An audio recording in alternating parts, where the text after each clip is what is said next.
అందరికీ నమస్కారం. అల్పాహారం ఏంటనుకుంటున్నారా? జీడిపప్పు ఉప్మా అండి. ఫంక్షన్ స్టైల్లో చేశాను. పాలు కలిపిస్తాను పిల్లలకి.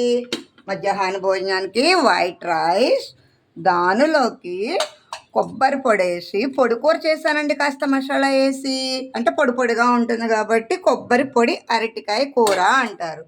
మర్చిపోయానండి, ఉప్మాలోకి నిమ్మకాయ పిండుకుంటాము, అలా కూరలోకి కూడా సగం పిండుతాను. పంచదార కూడా వేసుకుంటారు పిల్లలు. కమ్మనైన కుండ పెరుగు, స్నాక్స్ నిమిత్తం కారపూస, బిస్కెట్లు, బాదం పప్పులు. నిన్న ఊరిన కళ్ళు తిరుగుతున్నాయని కాస్త బొంబాయి రవ్వ వేసి సోడిపిండితో నేను జావ కాసుకున్నాను. పిల్లలు తింటారని తీసానండి, వాళ్ళు తినలేదు. ఫ్రిడ్జ్లో పెట్టాను చూడండి, కేక్లా చాలా బాగుంది కదా. ఈ వీడియో మీ అందరికీ నచ్చినట్లయితే లైక్ చేయండి, షేర్ చేయండి, సబ్స్క్రైబ్ చేయండి. అమ్మమ్మని సపోర్ట్ చేయండి. బాగా ముందుకు తీసుకువెళ్తున్నారు. ఉంటాను. Bye bye.